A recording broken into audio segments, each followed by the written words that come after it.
Today is Friday, February 26, 2021. Coming up on Roland Martin Unfiltered. Drama in Georgia, where a state trooper literally moves a black state rep out of the way while she is protesting voter suppression. We'll talk with a Georgia State Representative Parker Cannon about that. In addition, we'll also talk with a State Representative Shannon, who gave an empowering speech on the floor of the Georgia House saying why Republicans are trying to keep local governments from defunding the police. I thought Republicans believed in small government and local control. We'll talk with her as well. Today, the National Park Service announced they've named Pamela Smith as chief of the U.S. Park Police, making Smith the first African-American woman to head the federal agency. Was she first due? Body cameras for all of her subordinates. We'll also discuss a new bill passed by the Maryland Senate Committee that would create criminal penalties carrying years of potential prison time for Maryland police officers who intentionally used excessive force. In Oklahoma City, an officer who used excessive force and shot a 60-year-old man in the back 3 times is facing a charge of first-degree manslaughter. In Alabama, a lawmaker is proposing harsher consequences for individuals who participate in protests that turn violent. Black lawmakers are opposing the bill, saying this is just an attempt to stop people from fighting injustice. We'll talk with Melina Abdullah, co-founder of Black Lives Matter in L.A., to discuss how much money the organization raked in last year and what the organization is doing to help members of the black community who have been crippled by the pandemic. We'll also speak with Lenny McAllister, CEO of the Pennsylvania Coalition of Public Charter Schools, about school choice and racial equity. Folks, it is time to bring the funk on Roland Martin Unfiltered. Let's go. He's got it. Whatever the biz, he's on it. Whatever it is, he's got the scoop, the fact, the find. And when it breaks, he's right on time and it's rolling. Best believe he's knowing. Putting it down from sports to news to politics. With entertainment just for kicks, he's rolling. It's on go, y'all. It's Roland Martin, Rolling with Roland now. He's funky, he's fresh, he's real, the best, you know he's Roland Martin now.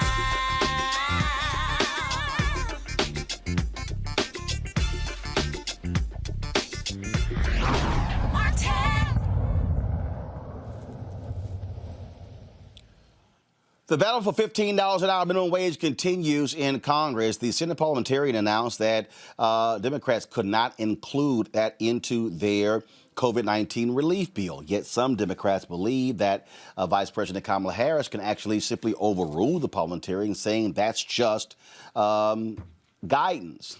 Is that the real case here? What's going on? Let's go to my panel. Candace Kelly, legal analyst. Rob Richardson, host of Disruption Now podcast. Michael Imhotep, host of the African History Network. I want to start with you, Candace, because this has been a major battle that's been going on back and forth.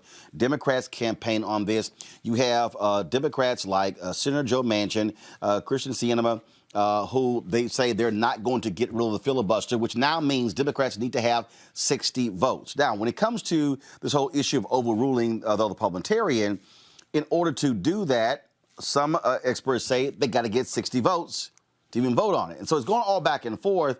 And then others are saying that no, Senator Kamala Harris does indeed, Vice President Kamala Harris does indeed have the power to overrule the parliamentarian.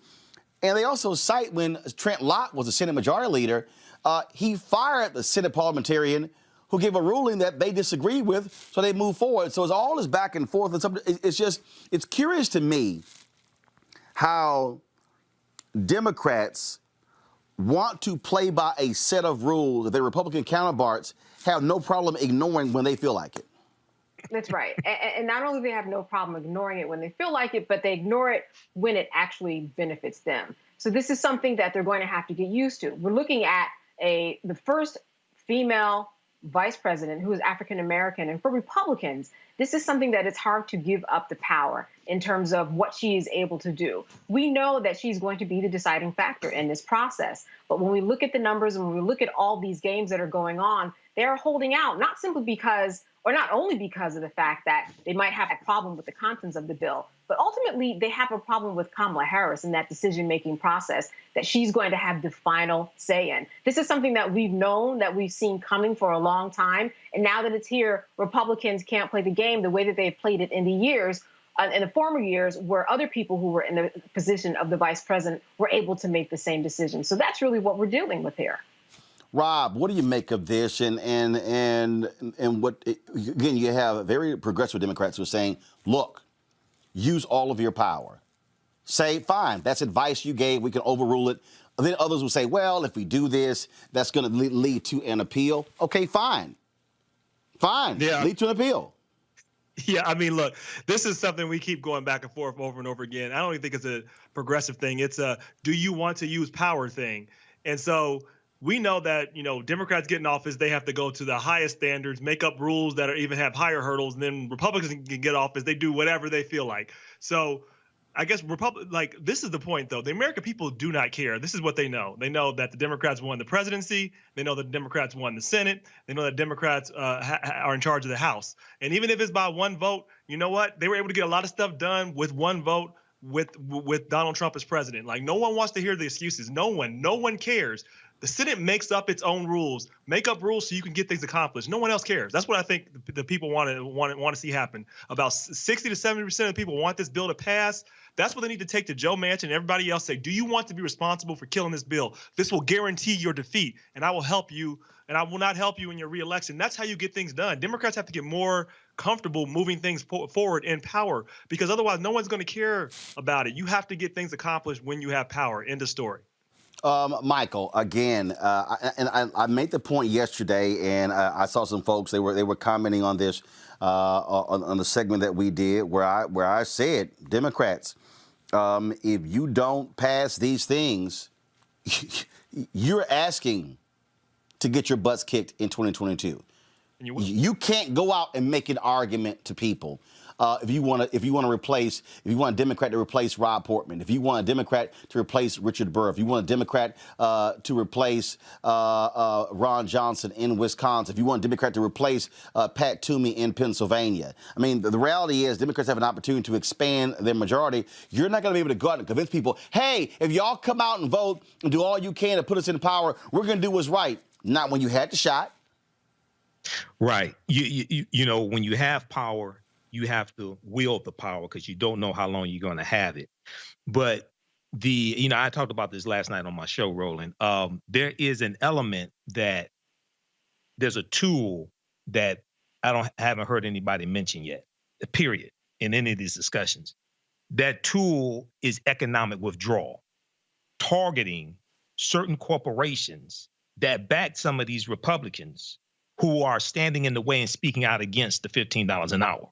And what I mean by that is that, you know this, Roland, FEC.gov, Federal Elections Commission, it lists the corporations that donate to people who run for federal office, U.S. House of Representatives, U.S. Senate, and President. We need to really look at, because see, as Dr. Greg Carr said yesterday on your show, there are no rules.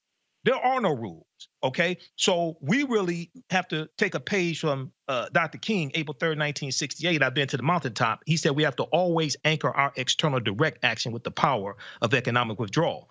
If you look at what the CEO of Costco said today, they're raising their minimum wage to $16 an hour, and he said he can't see why $15 an hour, I should say, raising their minimum wage to $15 an hour, and he said he can't see. No, Costco's going to 16. Yeah, Costco's going to 16. That's what I thought. 16. Go ahead. Yeah, he said he can't see why Senator Lindsey Graham has a problem with raising the federal minimum wage to $15 an hour. It hasn't been raised in 12 years. So we really need to look at, four, five, six key corporations that help to back some of these Republicans financially. We need to really look at putting economic pressure on them, and then the companies like Costco who support the measure, have them really speak out as well. Because the last time the federal minimum wage was raised was 12 years ago, and that was raised by Democrats, and it was raised to $7.25 an hour. And this will lift millions of Americans out of poverty, especially millions of African Americans. So there are no rules. You have to use the power while you have it. Absolutely. And for folks to understand, when we talk about how do you use the power? That's what Republicans are doing right now in Georgia. What they have been doing, folks, is, they are absolutely targeting the issue of voter suppression. They are passing and introducing bills at a furious pace that in many ways is going to greatly change what happened in that state. Why? Because they're angry that black folks voted. They're angry that black people took advantage of various rules. So check this out. Ari Berman tweeted this here. Republicans, go to my iPad, Republicans on Georgia's Senate Ethics Committee, this is an hour ago, just voted to repeal automatic voter registration, which 5 million of the state's 7.6 million voters used to register. More egregious voter suppression in Georgia. Okay? Folks, do you see this here? Then he also tweeted this here. Georgia's Senate Ethics Committee also voted to repeal no excuse absentee voting, which 1.3 million people used in 2020, including 450,000 Republicans. Republicans trying to undo everything in state that makes it easy to vote. Do you hear that? That, folks, is so you understand. And so check this out. Ari also tweeted this here. Press releases from Brad Raffensperger, who's a Republican, bragged that Georgia has gold standard trifecta of automatic voter registration, early voting, and no excuse absentee voting. He writes, Georgia Republicans have now passed bills through committees to repeal or restrict all three.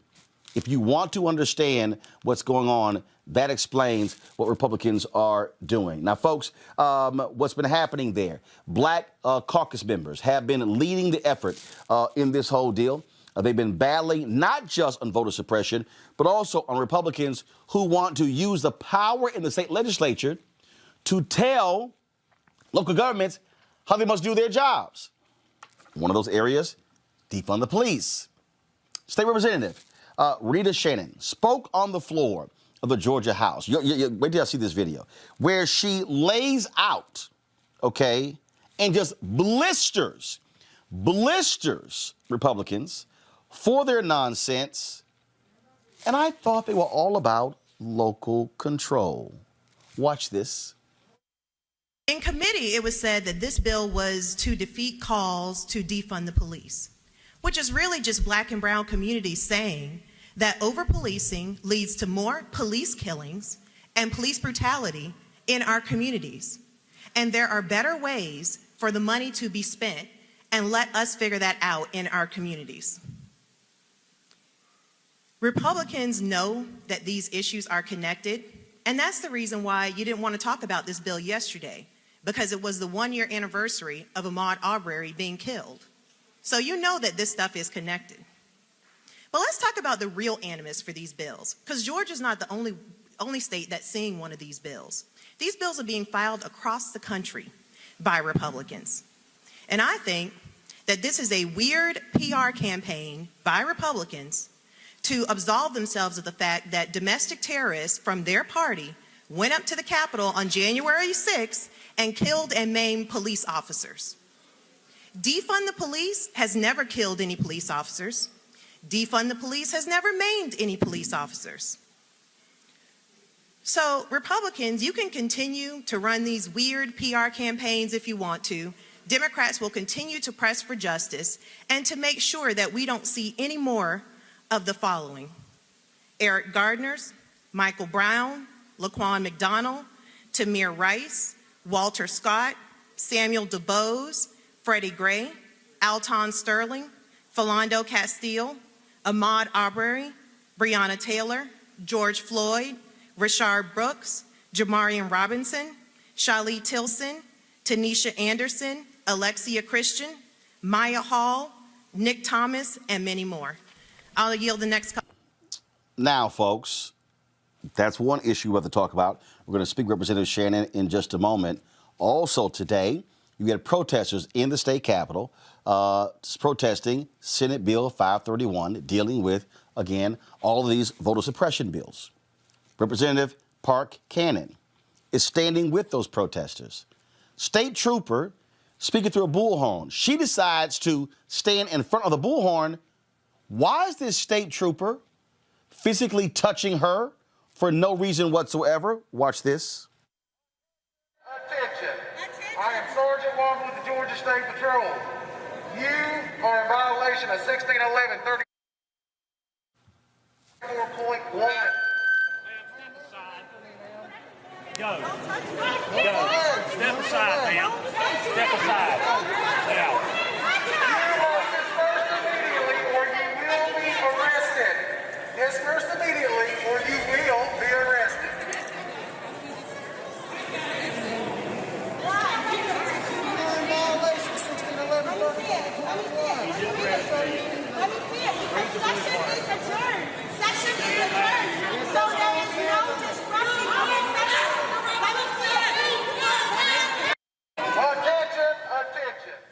Representative Cannon steps in front of the bullhorn. State trooper moves her out of the way. For what reason? All the other trooper had to do was simply raise his bullhorn. She wants to blow her ears out. That's on her. She's demanding an apology from that state trooper. He's saying, I'm not going to apologize. Joining us right now on Roland Martin Unfiltered is Georgia State Representative Park Cannon, as well as Georgia State Representative Renita Shannon. Glad to have both of you here. Let's deal with this because all these things are tied together. And Representative Cannon, I'm watching the video. I don't understand the deal. You stand in front of the bullhorn. All he had to do was raise the bullhorn, go to the left or to the right. Why did that trooper think that he had the power to touch you, to physically move you out of the way? And I saw you talking to him. What was that exchange about? They feel like they have the power because earlier today they were doing that to unarmed other people in the state capitol, specifically a Black man who was speaking up about the need to stop House Bill 531. They do it because this is what they do. And but okay, where I come from, I'm just trying to understand where a cop has the right to touch someone, to move them out of the way. Now, if you are arresting someone, if you are ordering them to move and they refuse to do so, but to physically move you out of the way, under what right do they have to do that? They have no right. These are the microaggressions in policing that we speak fervently against, just like on the House floor yesterday against the House bill, making it clear that they are standing in between a conversation on increasing transparency in policing and limiting transparency in policing. What people, look, I've always warned our folks, constantly, I've warned them that when there is Black success, it's always followed by white backlash. I warned folks in Florida after Amendment 4 was passed, don't think for a second Republicans are going to accept this. And what if they do? Change the law, made it difficult, saying, oh, you got to pay all your fines and fees to get your right to vote back. After November, Biden-Harris wins, then Warnock and Ossoff win. I said, y'all, it's coming. These folks are going to come after Black people in a fierce way because they cannot stand losing. And that's exactly what you're seeing. Representative Shannon, when you were on the floor talking about defund the police, and I keep saying this, Republicans love talking about local control, big government, get government out of our lives. Don't tell us what to do. Now in the Georgia legislature, they want to do the exact same thing Alabama did, Mississippi did, Texas did, Missouri did. They want to be able to say, no, we're going to tell you in your cities how you should do your job, as opposed to the local leaders that voters voted. They really are saying to all those cities in Georgia with Black leadership, we're going to tell y'all what the hell to do.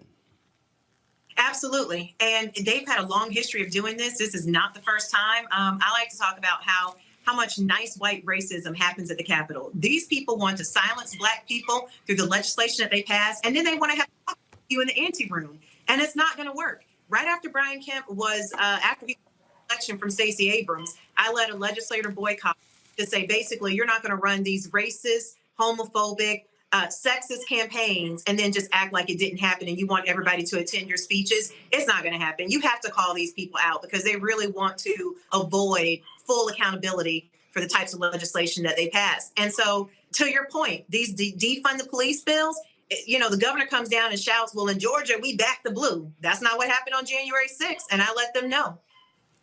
And on that particular point right there, which is a critical one, that all these Republicans, a cop was killed on January 6th. One had an eye gouged out. One lost 3 fingers. Several committed suicide. But you know what? They're patriots. Those were patriots, and we still stand by Donald Trump. I have been saying white fear, the changing of the demographic of this country, the changing of the look of this country is causing these white folks to say, no, we are going to try to guarantee that we are in control and holding power for as long as we can. So if they're able to gerrymander districts, voter suppression, if they're able to sit here and the crap that's happening, and why these idiot Democrats don't want to get rid of the filibuster, the Republicans, their deal is we might be in the minority, but we want to be able to control policy in this country. And if we control the courts, anything y'all pass, we can overrule as well. So people better buckle up to understand what's really happening here. And Georgia is a ground zero for what we're talking about. And I think the main thing that they are resisting is that, for so long, our government, and it still looks this way today, but for so long, our government has mostly been made up of the people who have been able to vote the longest, and that is white men. And so they are resisting the fact that now you have voices like myself and Representative Cannon coming in saying, hey, this stuff, it's not that this stuff is divisive. It's not that you're upset that you're hearing new voices that were previously suppressed. We're happy to be those voices. We know what happens in our communities, and that's why I read them the names of just a few Black people who have been killed by police. We know what's happening in our communities. We know what we need, and you're not going to tell us that we don't know what's happening in our communities. Representative Cannon, we spent about 5 weeks in Georgia. We were on the ground, going all around the state, live streaming, covering these rallies, because I told our viewers, we got to be there. It's important that we can't ignore what's happening there. Then I said, we got to continue. We got to be in these places. And so what is the pushback like? Republicans control both chambers. They control the governor's mansion. But what's the plan to fight this, to battle this? Because for them, they're just going to run roughshod and just pass these things left and right. It's the fiscal impact. House Bill 531 will cost the state of Georgia $32 million to implement. That's not even including any of the lawsuits that will follow very soon after the governor, if he does, signs it. The rest of the voter suppression bills, there's up to 78 today, many of them 30 pages long. That newest one, all of those together, would cost our state $57 million, still minus lawsuits. So what we really are hitting home at is our state cannot afford to not invest in labor payments right now, healthcare right now for people. Real life people are going through, and we're standing in the gap. So today, yesterday, we were standing in the gap for our constituents. We'll go back on Monday and we'll go towards crossover day, which is only 2 legislative days away. And you just have to get the bills from the House to the Senate or vice versa by March 8th. And the other thing that you should know is it's not just this year, the result of the November election. They have been passing voter suppression bills for as long as I've been elected. I served on the Governmental Affairs Committee, which deals with election law. And my first year was 2017. Serving on that committee, there was not a year that I did not see bills come through that were meant to target Black and brown voters to make sure that voices get silenced. So they've been at this for a long time. And people like Brad Raffensperger, Gabriel Sterling, they are no heroes. These are the same people who would say that Trump is telling a big lie about fraud in the election. Yes, he is. But also, before they were. Gabriel Sterling and Brad Raffensperger, they've all been a part of it, telling the lie about voter fraud. And it's all just been an attempt to suppress Black and brown voters who they knew were eventually going to show up in elections in a big way. What are y'all calling on citizens of Georgia to do? And what do you want folks around the country to also be doing? We are calling on folks in Georgia to let the governor know that we don't want these bills. let the Speaker of the House know that we don't want these bills. But more importantly, and to your earlier point, the segment that you were talking about before with removing the filibuster, we need the Biden administration to make good on the promise that they will pass some federal bill that will ensure that we can have free and fair elections across the country. We need that because you see in states like Georgia, these people are determined to make sure that Black and brown voices cannot be heard through free and fair elections. So we're asking people to reach out to their federal, the people who represent them at the federal level to say this needs to be a priority. Yes, I understand you're doing COVID, and after you do COVID relief, the very next thing that has to happen is you have to pass the John Lewis Voting Rights Act. You have to pass SR1. We need some type of protection. It's all connected. We want people to share their stories. If you voted absentee, if you voted by mail, if you voted in person, if you voted early, we need your legislator to know your stories so that they can directly address and say, you cannot attack Sunday voting. We can anecdotally say that will attack those to the polls. But what we can really also say is I have heard from 36 constituents in the past hour who said that they favored that style of voting. And in this moment, when we're still in a pandemic, we're begging people to wash their hands and to just take care and precaution, but still access their right to vote. We must meet them with the resources necessary for them to do that. So stay close to your legislator. There are 3 legislative days left for this one big bill, House Bill 531, to move from the House to the Senate. And even if that bill does not move, there are bills already moving back to the House from the Senate that have been passed, just like repealing automatic voter registration at the DMV, where we go to get our licenses renewed. So, and go ahead. I was just going to say, that this stuff is so racist, what they're doing, because many of the things that they are now legislating against are proposals that Republicans actually pushed. So now they are trying to say you need an excuse to vote absentee. Well, Republicans are the ones who took away having to have an excuse to vote absentee in 2005. So they were comfortable with really expanding the franchise to make sure that more people could participate in voting when it was mostly their voters, when it was mostly white voters. But now that we have shown up in the biggest way we've ever shown up in elections in Georgia, now absentee voting is filled with fraud. Now there's an issue with the drop boxes. Now there's an issue with how we vote in Georgia. Now there's all these things that need to be fixed. But nobody had any of these concerns prior to November or prior to the November election. It's clear what they're trying to do. So, where are the state's white Democrats, white progressives? Are they out there protesting? Are they at the state capitol? Are they using their voices? They are. They're trying to. It's also very difficult right now because the Speaker of the House definitely is using COVID as a vehicle to make sure that the public does not really have a in the Capitol and really to make their voices heard. So, these folks, they do things like move committee meetings around so that it's hard for constituents to come show up and use their voice in committee meetings. They play all kinds of tricks, and they have been for years to make sure that it's really hard for the public. Are there any plans to do, granted, I know it's COVID, but mass rallies to show support? Of course, we were there. Like I say, all over the place, whether it was Columbus and Albany and Savannah, there in Atlanta, and other places as well. Are there plans to do demonstrations across the state, a show of force? Because, again, what people don't realize is next year, they are afraid of Stacey Abrams beating Brian Kemp. They are afraid of Pastor Raphael Warnock winning a full 6-year term. And so what I am saying to folks is, we can't simply just sit back and relax. We have to understand that they're doing this because they see the numbers. And the Republican leader in the House, I think it was in the House, said, if we allow this type of voting, Republicans will lose every election. So they're not trying to make an argument on policy. They're trying to say, how can we strip away make it impossible or difficult for folks to vote because we can win by the margins. There are rallies. There was a rally yesterday and there was a rally earlier today, which is what led to the incident with Representative Cannon. So people are showing up to try to make their voices heard. Over 20 statewide organizations wrote a letter when the bill was quickly changed overnight to say, stop this.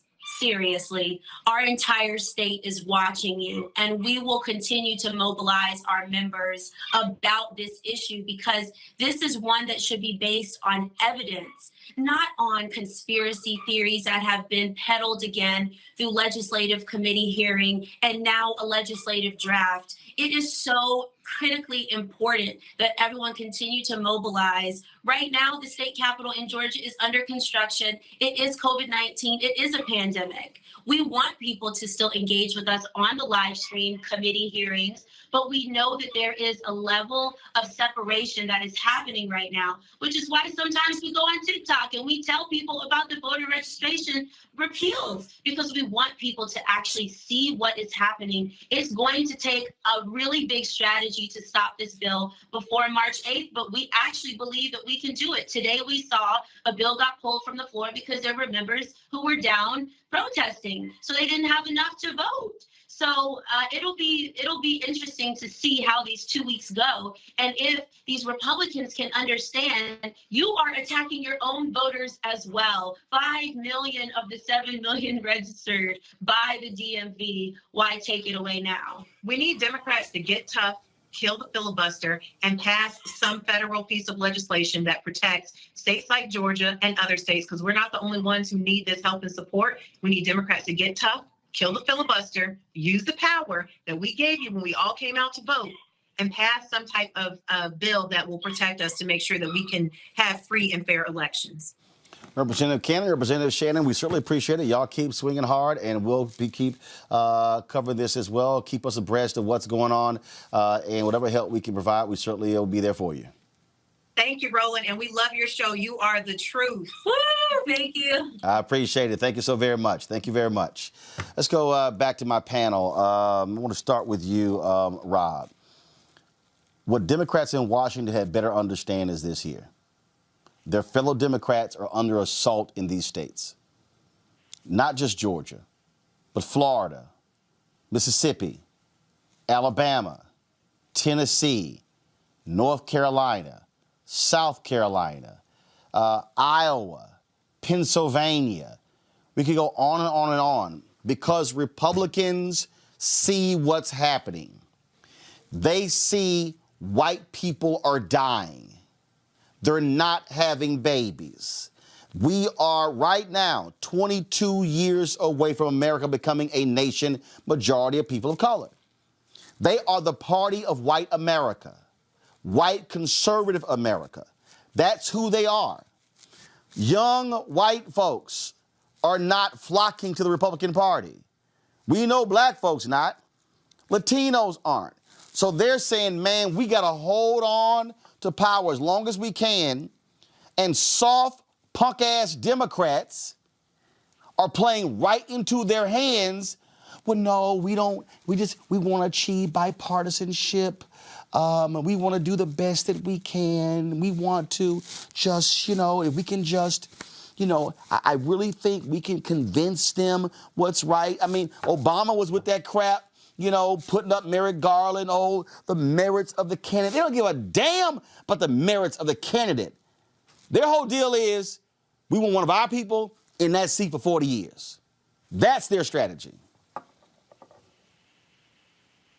Rob, you're on mute.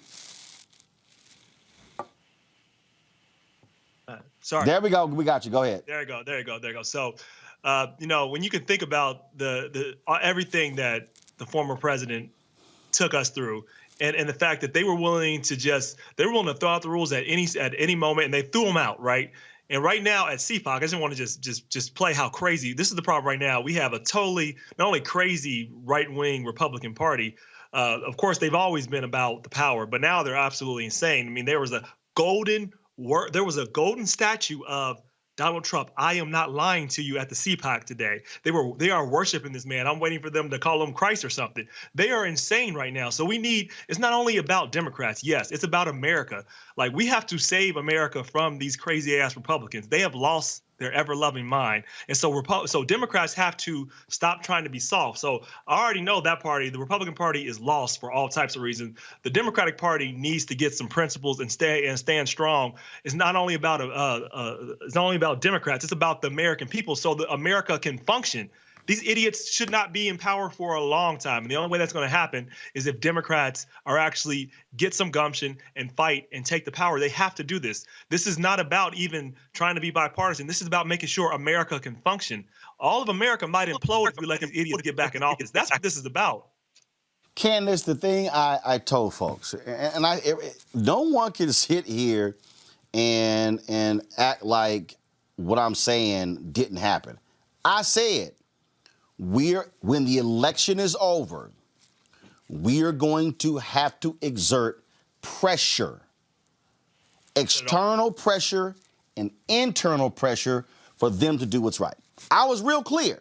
And I said that is going to mean pushing them in Congress. That's going to mean bringing folks to Washington, D.C., flooding the halls. That's what I made clear. So we can sit here and I said, you can't just hope things happen. No, they have to feel that heat and that intensity and say, you are going to do right by us or there will be a penalty. True. And I want to co-sign a point that you said before, and that is when you do have people who are flooding the halls and making a point, and a bullhorn is being blown in their ear, and then a police officer decides to push you, that's what we call in the law assault and battery. So I understand what you were saying. That's not how it's done. You are allowed to peacefully assemble and make your point. But the bottom line here is that they're using the system that Trump put in place while people weren't watching, and that is the courts. That is the hundreds of judges that he put in place in order to make all of this happen. While we were sleeping, while people weren't watching, and that's why you are preaching the way you are, saying we need to watch right now because it's happening in front of our eyes. And it is, and the courts are deciding in their favor. I mean, they might as well have a poll tax or make people sign their signatures to prove that they can write, right? We're talking about the vestiges of slavery. We are talking about everything years ago, hundreds of years ago, that prevented Black people from voting. It's the same thing that's going on today. So this is nothing new. What's new is the strategy. What's new are these people in different pockets across America having the courts get on their side in order to what really comes out to be this kind of de facto racist voting suppression bills and legislation. Biden has got to get on the train and ride. He has got to make a decision to make this happen. Just like they said, it's not going to happen any other way than a federal law coming down and just stamping the foot on everything that's going on to squash it. That is the only way this will happen because Republicans are working in earnest and they work with strategy and they work in stride with one another and they hold their ground. In fact, that's kind of the way that they do things. That's their MO. Just hold your ground, hold your ground, hold your ground. It is not going to change, but Biden has the power to make this happen, and that's got to be the next step. Can I say something real quick? Even the moderates, Republicans hold their ground. Have you noticed that, Susan? The so-called moderates, they always hold their ground. Somehow the Democratic moderates can't hold their ground. They got to figure out a way to, Joe Manchin has to vote against somebody because he just has to do it because he's in West Virginia. But you see, Susan Collins don't have to do that.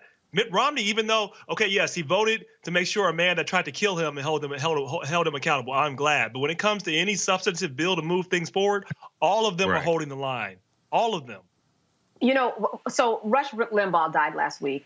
And if anybody remembers, years ago when he was first kind of put out on this national platform to make people know who he was, they invited him to kind of a Republican orientation. And his whole message was, whatever you do, do not sway. Whatever you do, don't try to, have conversations in the hall to make things happen.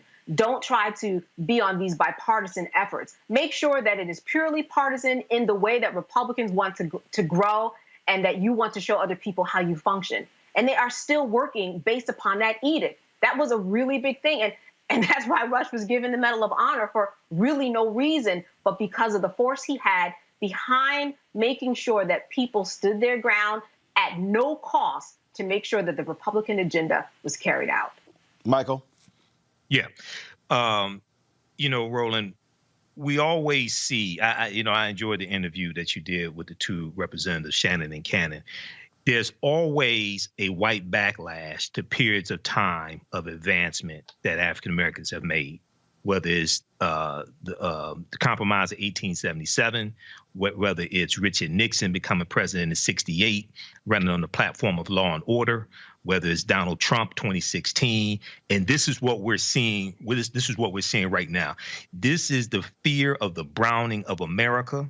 You said the year 2043.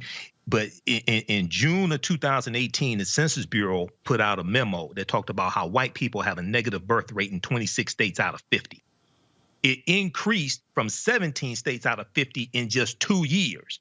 So this is what we're looking at. So we really have to understand how to use all of the tools that we have in our toolbox to push these policies through and to put fire on behinds of some moderate Democrats or some Democrats that don't have a backbone. There was the document that came out a couple of years ago called Indivisible. And it was put together by former congressional staffers that looked at the strategies that the Tea Party used to fight against President Barack Obama. They put this together in a document to fight against Trump. And it talked about how to engage and put pressure on your member of the U.S. House of Representatives and U.S. Senate, things like this. These are things we have to look at. Then also the economic pressure that oftentimes gets missed. And you talk about this, Roland, oftentimes the economic pressure. But lastly, in Georgia, the reason why you have a state runoff election rule in Georgia is rooted in racism, specifically designed to keep African Americans out of statewide power. State Representative Denmark Groover in 1963 championed that bill, and it was specifically designed to block African Americans like Reverend Raphael Warnock from having statewide power. So we have to understand how deep-rooted it is and how these laws are used against us and fight against us. But we have to push the agenda, hold the line, and put fire under behind of some Democrats and other Democrats. We have to vote out of office and vote and run more progressive candidates. So we have to leverage our economics also to enforce our politics as well, as one of my teachers, Dr. Claude Anderson, says.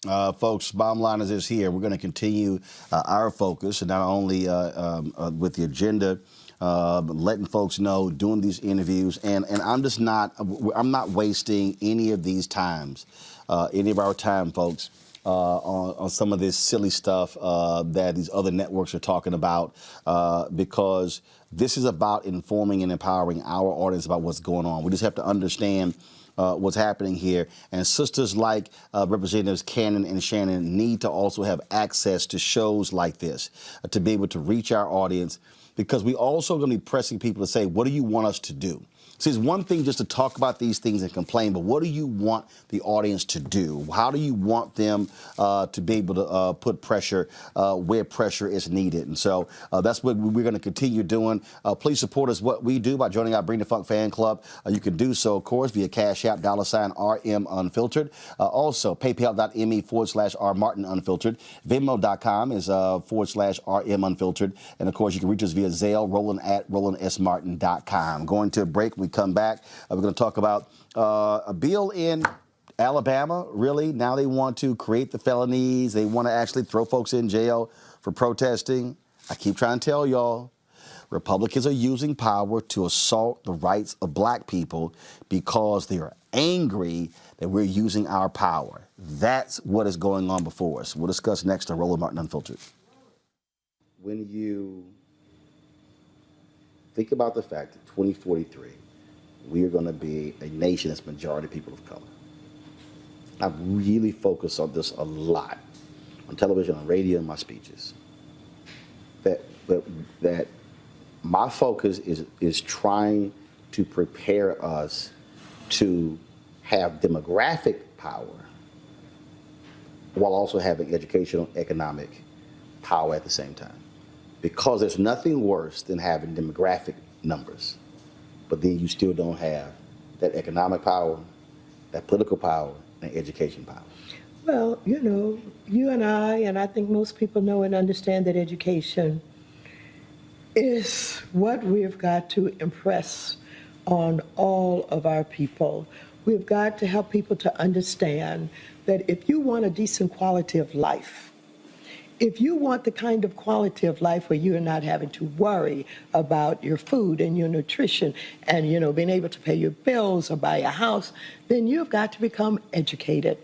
The more education you have, the larger the paycheck is. And of course, we've got to be involved in entrepreneurship, taking the talent that we have to create businesses. And there's a lot of opportunity for that. Hello, everyone. It's Kiara Sheard. Hey, I'm Taj. I'm Coco. And I'm Lily. And we're SWV. What's up, y'all? It's Ryan Destiny, and you're watching Roland Martin Unfiltered.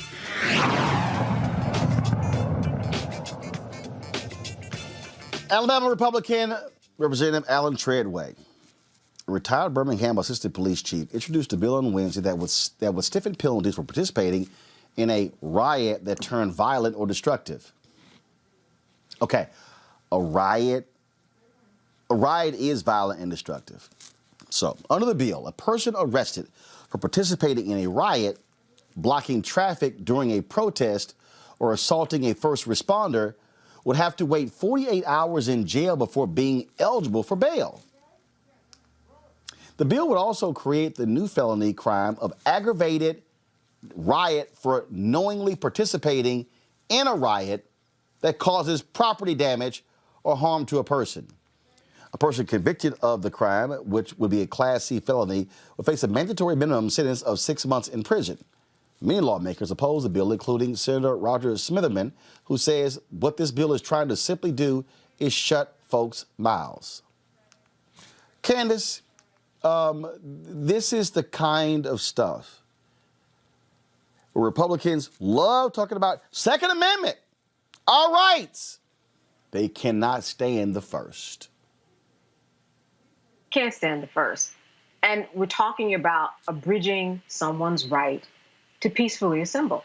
In fact, when we talk about riots, we already have laws on the books in order to deal with people who get out of hand and destruct property.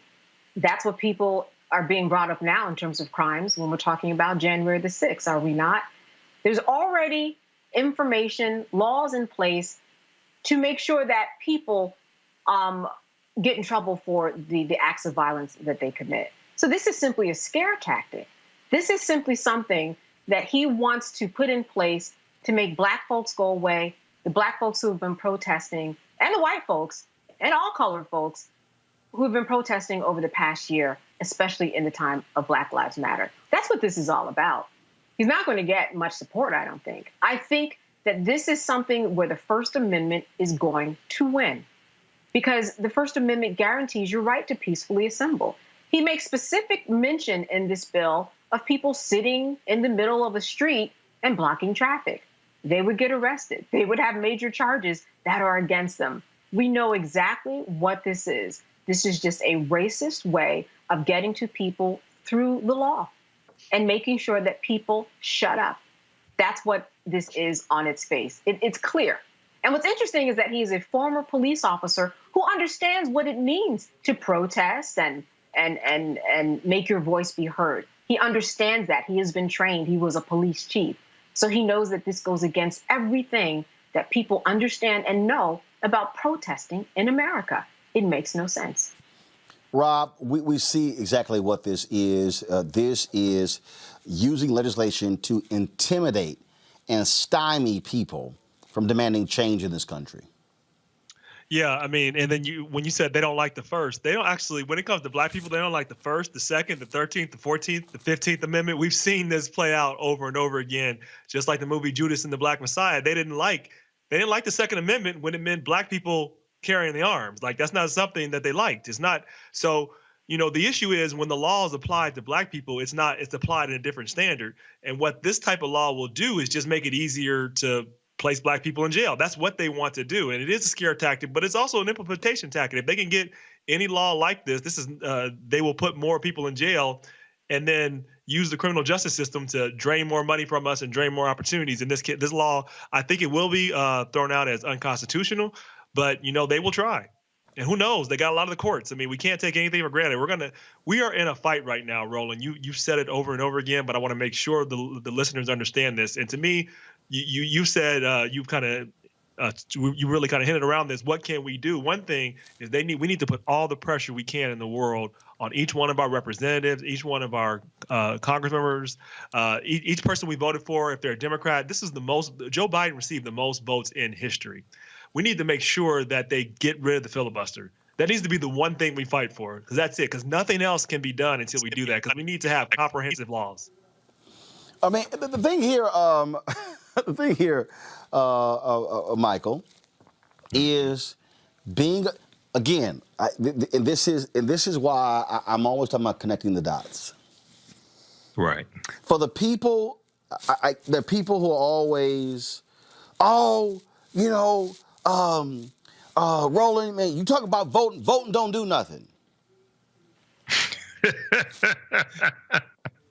This guy is a state legislator. Right. Which means somebody else voted and he won.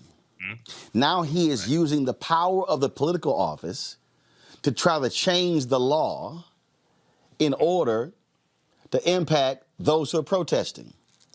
So for those who are protesting, I need to remind you that your protest is great and wonderful, but your protest means nothing if policy is not connected.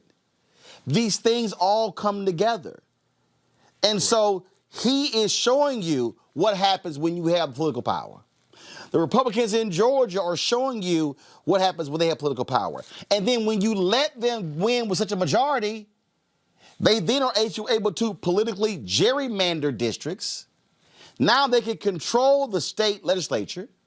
In Pennsylvania, they are so pissed off that the state Supreme Court ruled against them when it came to Donald Trump and voting. They are trying to do something that very few states in this country have done, and that is create what are called state districts. So they don't want there to be a state Supreme Court, which is over the whole state, because Democrats hold a majority. Same in North Carolina. So they want to be able to, they want to actually gerrymander state courts so they will be able to control, have Republican elected judges in hardcore Republican areas to invalidate the power of the state Supreme Court. Folk, don't act like voting ain't a part of protest. Absolutely, it's definitely a part of protest. So let me try to unpack this here, Roland. What's important for many of our people to understand is that we're playing a political game of football and they don't know the difference between a first down and a touchdown and wonder why we don't have any points on the board, because we don't understand the rules of the game. We don't understand how to advance the ball and how to score. Politics is the legal distribution of scarce wealth, power, and resources.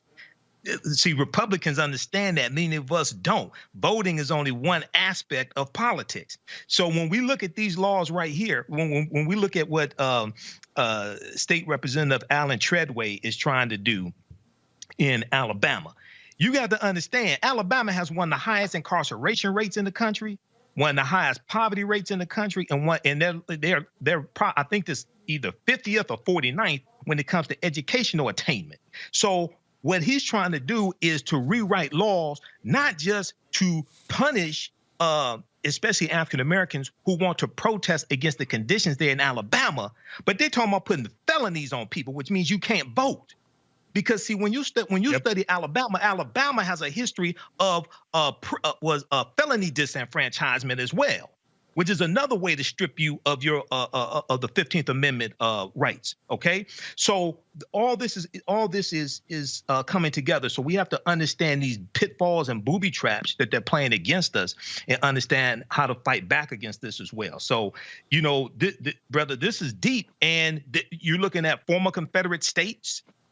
And we really, all this is connected to history.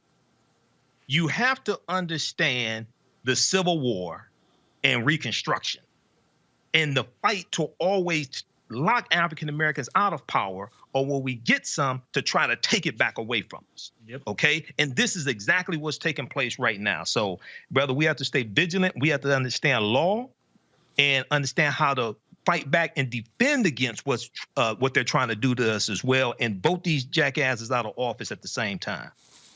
It is. I just need people to understand again how serious this is, because they are going to try their best to legislate us in a huge way. And I just need people to understand what's going on. I need you to understand what's going on. The game that's being played here is real, and bottom line is we can't ignore what's happening. And so just critically important for us to keep pressing this whole issue, for people to realize that. I want to talk about what's happening in the state of Maryland. Again, we talk about when you have public policy, when folks are in control, and for a lot of us, we want to put the right people in place.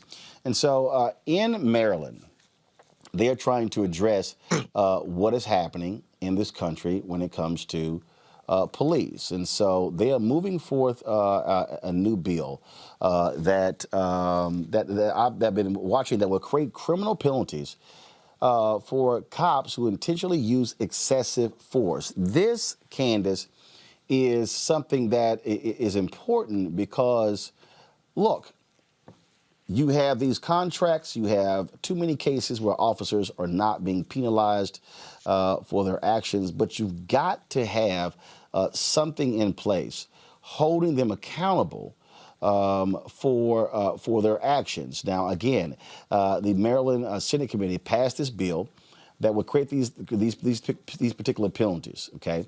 Not only when it comes to excessive force, but also if they would use excessive force, but also fail to intervene to stop colleagues or refuse to aid someone wounded by police. The proposal is among a slate of major police legislation, and leaders in the Maryland General Assembly have vowed to pass this session. Also being considered is a mandate for all police officers in the state to wear body cameras, changes to the Maryland Public Information Act to allow access to some police disciplinary and internal affairs records, and a repeal of the Maryland Law Enforcement Officers Bill of Rights. That would be substantial towards moving us to accountability. That would be huge precedent. That would be huge precedent, because that's what we're looking right now when we look next week at the Chauvin trial, or March 8th, whenever we begin it. But we're looking at police officers that not are just doing the crime and violating somebody's rights, killing them ultimately in many cases, but also those police officers who are standing around. And that's what we're going to see on March 8th. So this is really a testament to the way that people are thinking. And if this goes through, this is going to be a huge deal. What's unfortunate is that the laws on the books don't deal with this properly, so that police officers keep getting away with it, except when you're talking about civil rights. When it comes to federal civil rights, they're penalized financially. Okay? So this is going to be a huge precedent and a step in the right direction, so that we can hold police officers accountable for the crimes that they have committed. Because the system that is in place right now is not working, which is why they always get away. So this is something that we're going to be looking at in terms of this bill as precedent, if it is passed, and also something just to keep in mind when we look at March 8th and we look at the trial of Derek Chauvin. And what would happen if we were in a state where something like this law existed, if passed? It's a huge deal. Michael, I always say this, that, and this is where people have to realize, you have Republican activists who they pass things to serve as the basis for now spreading it across the country.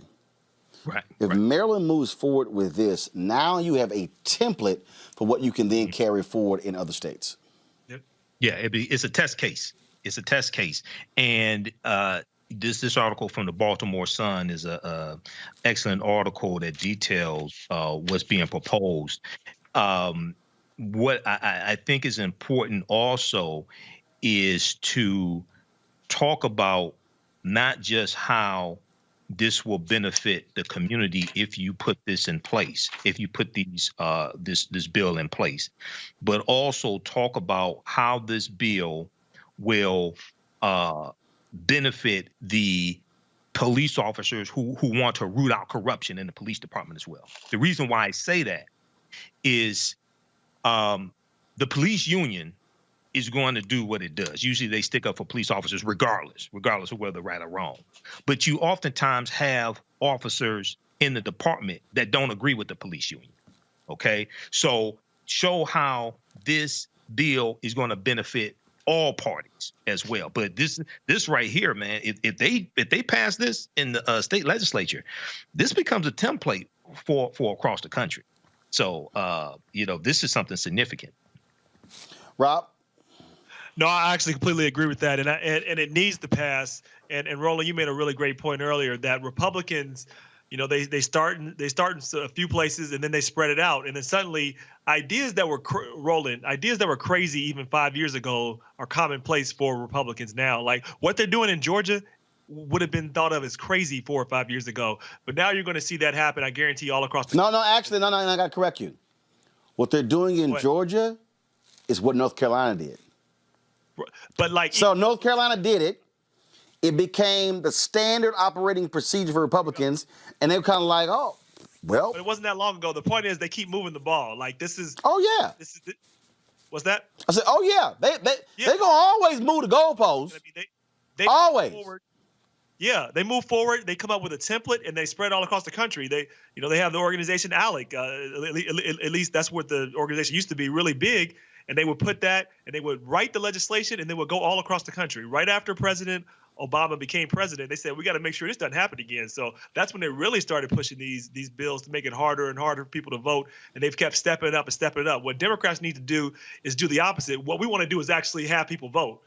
We believe in this thing called democracy where people participate, and then the voters get to decide instead of just figuring out which voters you want to vote and preventing the others from voting. That's what Republicans believe in because that's just what they're hanging on to. But Democrats have to be more aggressive. They have to be more proactive. And when it comes to everything, police accountability, when it comes to elections being transparent and being open for everybody, and I think we have to start doing model legislation and really pushing it when we have power. Because when Democrats have power, they ask, well, what are Republicans going to think? And then when Republicans have power, they say, let's do it. Who cares what anybody else thinks? Simple as that. And Roland, yeah, go ahead. We know what this also sheds light on is the George Floyd Justice and Policing Act, because there are a lot of things in this bill that fills in the holes when you look at what the Policing Act is proposing to do. So this is a great time for those who are behind that particular bill, which has some great things, but to look at Maryland for what they're doing, because it's definitely more progressive. Well, yeah, I mean, absolutely. And so that's what we have to keep paying attention to because, again, folks, look, if you keep waiting on Congress to do something, you might be waiting a very long time. And we talk about addressing it because very, very few times you're going to have action taken, such as in Oklahoma City, where a police sergeant who fatally shot a man in the back as he was fleeing last December was charged on Thursday with first-degree manslaughter. 36-year-old Sergeant Clifford Holman shot 60-year-old Benny Edwards, who was struggling with mental illness in his back 3 times as he was running away. Officers were responding to a call about a man disturbing customers near a pawn shop. According to police, Edwards was near the store when officers approached him. He then opened a folding knife and told the officers to leave. The officers remained on the scene and used a taser and a gas substance on Edwards that had little to no effect, according to the officers. That's when they say Edwards charged towards an officer with a knife before running away from them. Officers then opened fire, striking Edwards in the back. Once video of the ordeal surfaced, protests erupted throughout the city. Protesters that then demanded that Sergeant Holman face charges. First of all, for a manslaughter charge here, Candace, that's still significant. But here's the deal. You got to change the law to say if somebody's running away, you don't shoot them. That's right. Yeah, that's the whole point. I mean, they could see that this man had a knife, number one. So we're talking about knives and guns. That's not equal, and we see that often. We're talking about a 60-year-old man, and we're also talking about someone who clearly was displaying some type of mental illness. And if it wasn't clear to them, then you need to retrain officers to recognize that. And that's what's happening when we're talking about defunding the police. Let's put the money someplace else in order to retrain officers because the world has changed. It's not just a matter of, cops and robbers. It's a matter of mental disabilities. It's a matter of ways of interacting with people with different cultures. It's a matter of a lot of things. Police need to be retrained. And again, yes, there's a manslaughter charge, but what was your intent in shooting the man in the back when you had a taser? This also brings a point. I was speaking with a couple of my friends, and we were looking at the police officers just overall and their inability to chase down a suspect and catch them that way. Why wasn't that an option? I mean, the truth is that you have a lot of police officers that aren't in shape to catch a 60-year-old man who happens to be running away from them. And that seems to be the only option that is available to them. The laws, as you said, have to be changed. They have to make sense so that if someone is running away from you, clearly showing you no harm, that there's got to be some intent behind you shooting them that many times in the back. And it's not just to harm, it's to kill. It's real simple. Walter Scott was shot in the back running away. Numerous examples of folks being shot in the back, mostly black, running away, Michael. And it's just, look, you have to say to cops, if they're running away, you will be fired, you'll be penalized. If you allow them to keep doing it, they're going to keep doing it because in their minds, we've been trained, shoot to kill, and we have all the rights and the protection to do so. Yeah, with this case here, it seems like if whoever made the call, the police received a call about a man disturbing customers near a store.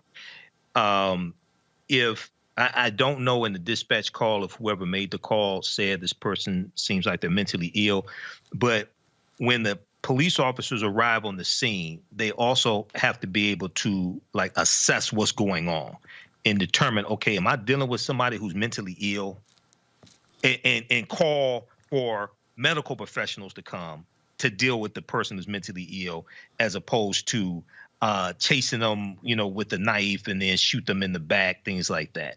And the other thing is that a lot of times in African American communities, there are people in our community who are mentally ill, who may be loud, what have you, but we know they're harmless.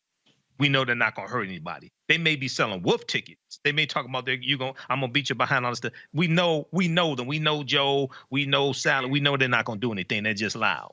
But a lot of times when you have officers arrive on the scene that don't live in that community, they don't know that, and then automatically they're a threat when they don't follow directions, when they don't follow commands. So this is another reason, why we have to reduce responsibilities, reallocate resources, and have more funding for mental health. Rob, for the people who complain about defunding the police, where the cities where they have shifted resources, I keep saying it, these cops are not trained to deal with people with mental illness. All they simply know is, threat, shoot and kill. Kajima Powell, 16 seconds.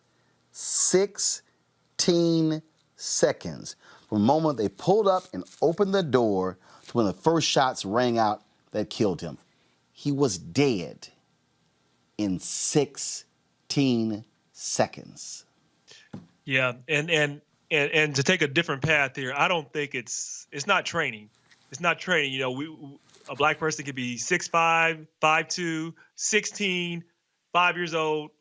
A black person is seen as a threat, and they're not seen as humans. When you think about Dylan Roof, who just executed 9 people in a church, not only can they find a way to bring him in and alive, they take the man to Burger King afterwards.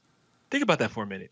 But somehow, when there's an issue with a black person, they can't de-escalate. This is not training. This is the culture of policing is broken in this country, and there does need to be new laws. There needs to be new levels of accountability, and it's both. We need to figure out how to hold them criminally, hold them both criminally accountable, but also get rid of statutory immunity. So look, you know what? It shouldn't be taxpayers paying these bills. Some of it should be coming out of the police. Some of these police officers should go broke. If you do this, if you go over the line, and maybe we can't find you criminally actually criminally liable, then we ought to be able to take away a lot of your income because you took away somebody's life. We need to really, really raise the level of accountability and change the culture of policing in this country. Absolutely. Folks, got to go to a break. We come back. We're going to talk about the issue of school choice in Pennsylvania. And Black Lives Matter, they've taken in some $90 million in donations. Some say use that money to support black people and black organizations. We'll talk with the leader, co-founder of Black Lives Matter Los Angeles. And also, Netflix announced that they're going to be spending $100 million over the next 5 years for diversity when it comes to shows on their network. I'm going to have part 2 of my discussion last night where I talked about leverage, influence, power, and how we must be thinking 360 degrees when we talk about demanding race equity. I'll explain when we come back. For Black Americans, right, because of slavery, because of the complete destroying of the past, there really is no direct connection to various African countries. right. But the reality is for Latinos, and even if you use that phrase, first of all, I'm from Texas. So in Texas, Hispanics is used. Other parts of the country, they say, no, call me Latino. Other folks, call me Chicano. And so you also sort of have that going on. There's a connection with country as well. Right. And so if you're from Mexico, if you're from Colombia, if you're from any other particular country, it's, yeah, I'm here, but I'm also from there. As opposed to, no. This is my country. I'm involved in everything here.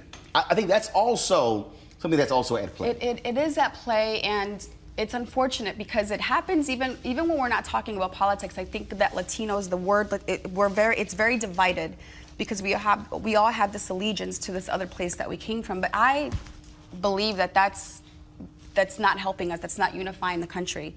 We need to come together and understand that this is where you're raising your kids.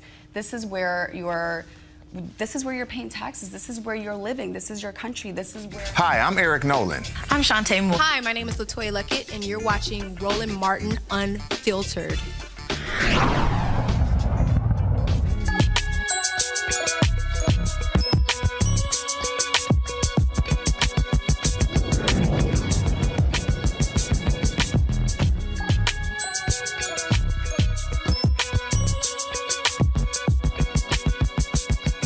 Education truly is the civil rights issue of our time.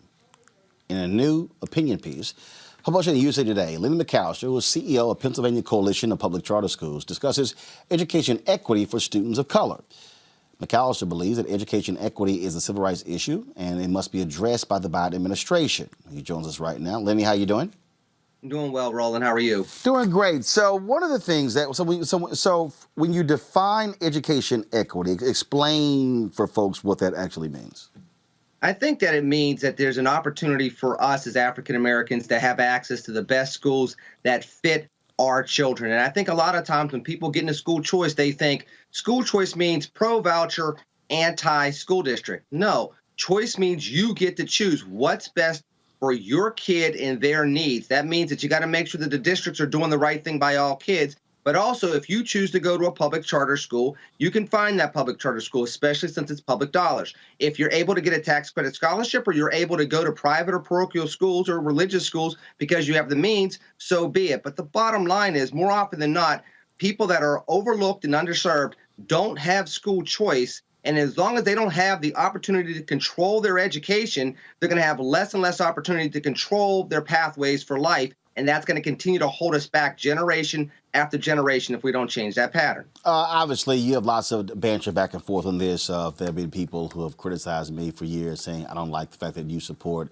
charter schools, you support vouchers. This is what I say, very simple. And I got no problem saying it. I don't care what any critic has to say about it. And that is this here. There simply is not one way to educate a child.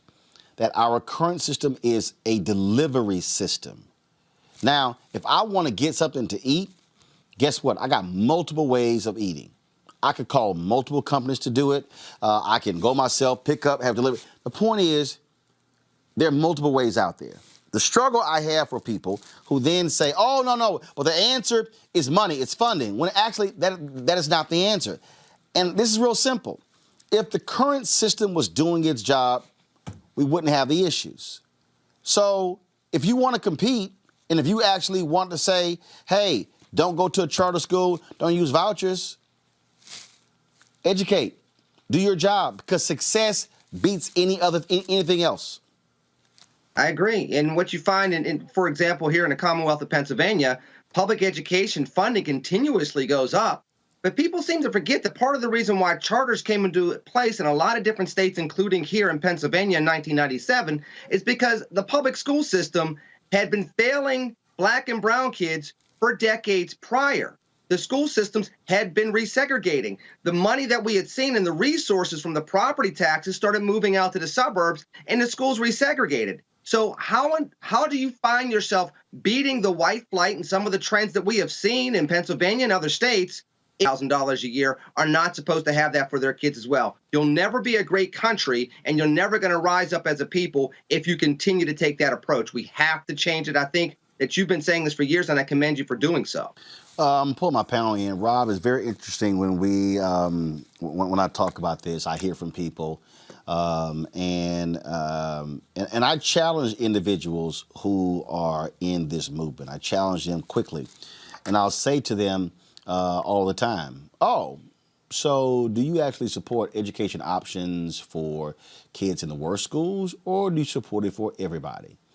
And I do that for a reason, because, and I'll make it clear, that you're not going to have these white suburban folks who want to get access to these dollars because they can easily send their kids to private school. I say no. I believe in the options to go for the kids who are in the worst schools. That's who need it the most.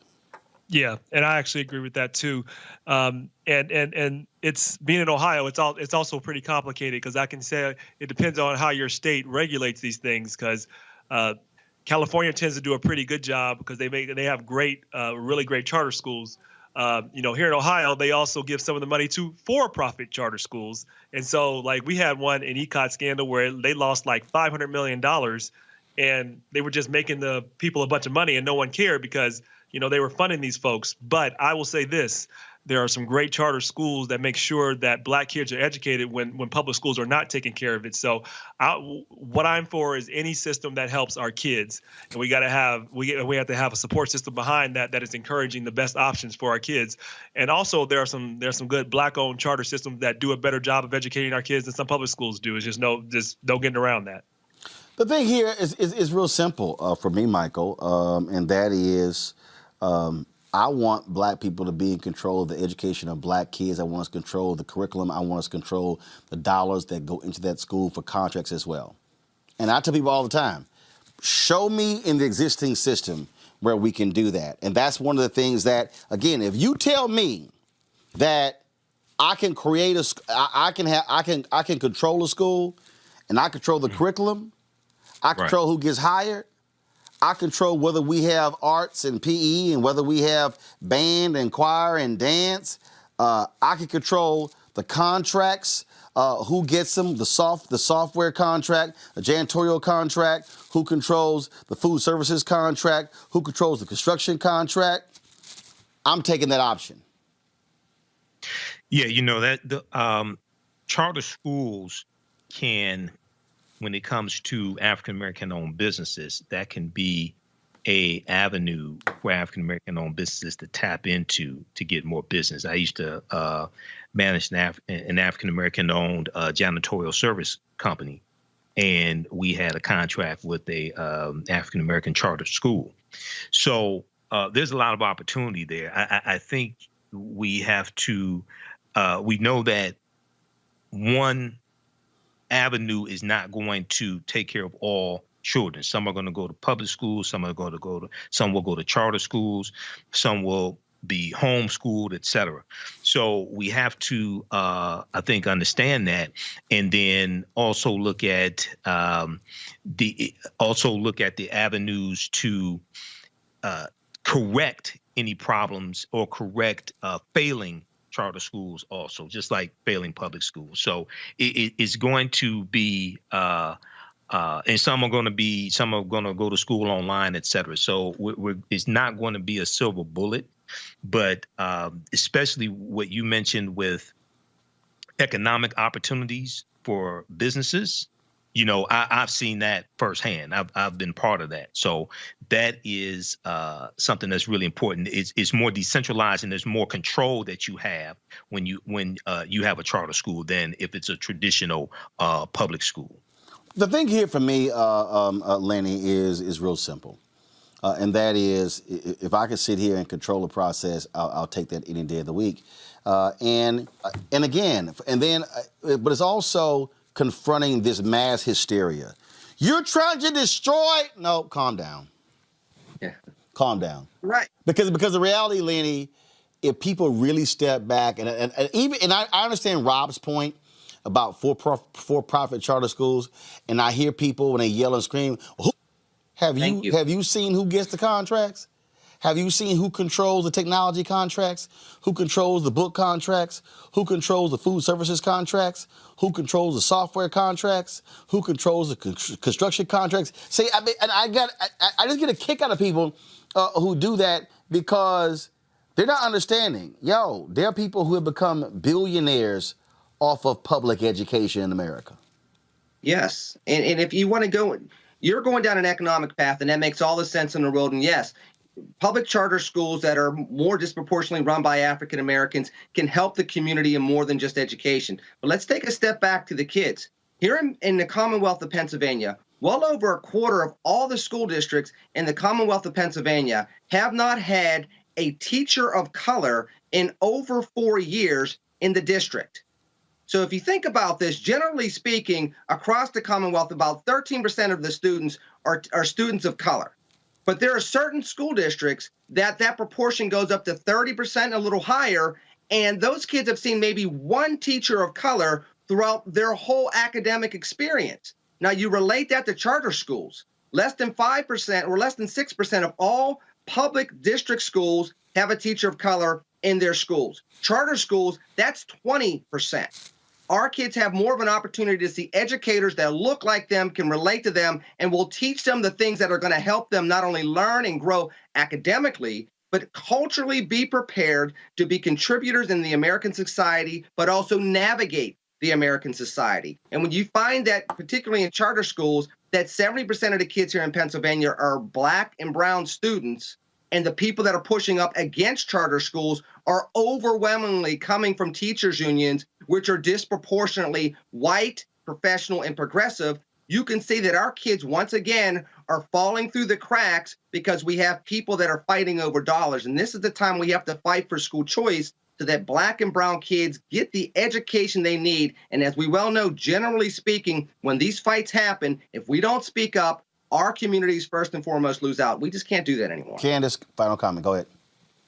Like Lenny said, basically Brown versus Board of Education, it just has not vested yet, and that's why we are where we are. But when it comes to charter schools, it's not just an investment in the child, it's also an investment in the parent who has to learn the whole process and understand what their child is doing. And sometimes that's when charter schools find themselves at risk because the parent does have to be involved in order to make all of that happen. So we do have to invest in our charter schools so that they see themselves in the process. They see themselves doing bigger things by those people who are standing in front of them, because by and large, it is not happening in the traditional public schools.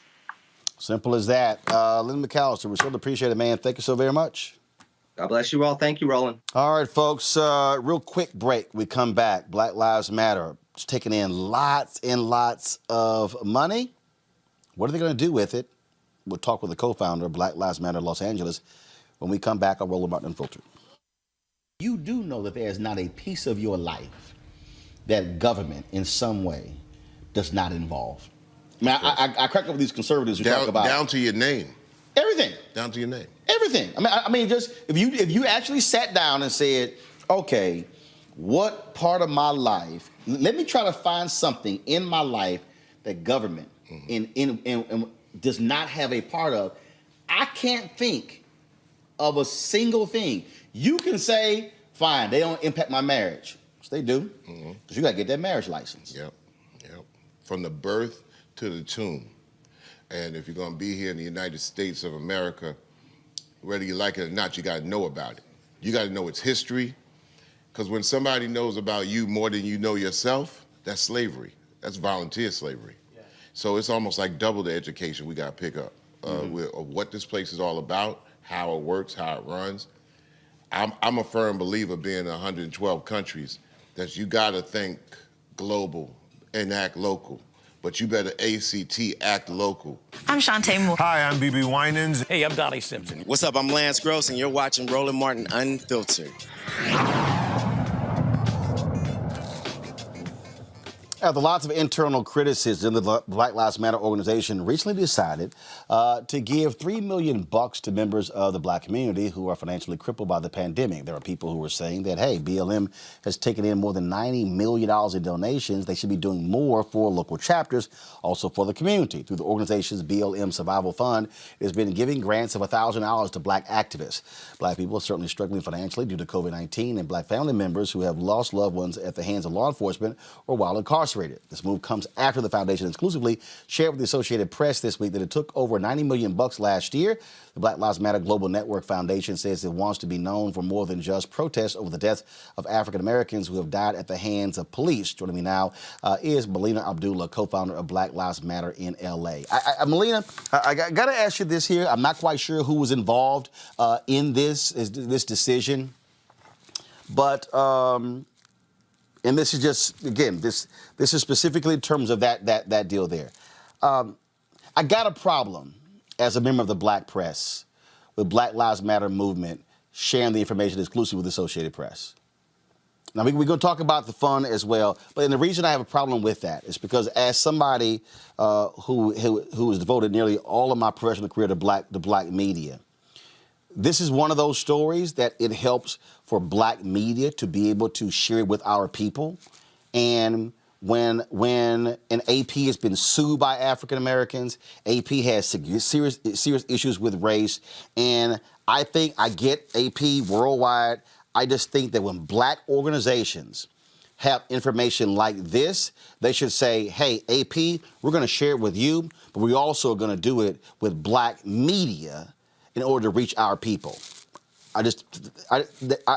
Please take that back to Patrice and the others, because I've seen this with other groups where they give it to the New York Times, they give it to the Washington Post, and then when they don't get covered the second and third day, then they want to come to Black media. You're absolutely right. And, you know, one of the things I've said about you is that, I've often quoted the African proverb that until the lion tells the story, the hunter will always be the hero. And I've often called you one of our lions. And you're absolutely right. And that critique is well taken. There is nothing wrong with offering criticism. And I accept that. And we won't do that again. And so I can say that you're absolutely right. You and many other members of the Black press have been ones to cover Black Lives Matter when people thought we were not going to be here any longer. You continued to cover us, and you continued to share the work that we were doing, and we should have reached out to you first. So I apologize. But I certainly appreciate that. And let's talk about this fund. And so you made the announcement this $90 million has been taken in. And what exactly is this fund, and how do folks apply, how they qualify? So we thought we were putting together a significant amount of money by creating this $3 million fund that was meant to be kind of our contemporary survival pending revolution, right? Which was a principle that was ushered in under the Black Power movement. That, you know, if you think about the Black Panther Party survival programs, it was about making sure that our people, that we offered as much as we could to make sure that our people had what they needed to survive. And so we knew that we couldn't fund every single Black person, but we thought it would go, at least a couple of days. We had $3 million set aside for $1,000 micro grants that were really no strings attached. You didn't have to demonstrate anything. You just had to say, well, why do you need the money? I can't pay my rent. I can't pay my utilities. There's medical bills, or I lost my job. My business is about to close. And as long as you were Black, you got that $1,000. That money went almost immediately. And so we're now working to raise additional resources in hopes that we'll be able to provide more funds. But we're also challenging those, especially corporations and individuals who've made massive profits in the midst of this health pandemic with an unprecedented economic fallout that disproportionately is levied upon Black folks. We're saying people like Jeff Bezos, corporations like, Amazon, right, who have record profits, they can do far more than $3 million. And so we need to put pressure on them. We also need to put pressure on the government. And in some ways, a lot of folks have been comforted by the fact that the form of white supremacy that we now see isn't as blatant or violent. But when you think about what it means that we're talking about a $2,000 stimulus check, it'll partially pay for rent one time, but you have countries in this world that are saying, well, we need stimulus checks every month. And that's what we're saying, that we need stimulus checks every month. And there's organizations, there's corporations, there's individuals, and there's government that's much more well equipped to provide these kinds of dollars, beginning with the Black community, than is Black Lives Matter. It's also important because, let me be real clear, folks who are watching. What I'm about to say is not just specific to Black Lives Matter. It's also for the NAACP that's raised, my understanding, more than $100 million. Well over $100 million. That money was given because of Black people. And so, to your point about the Panthers, what Black people are saying is the money needs to be used for Black people.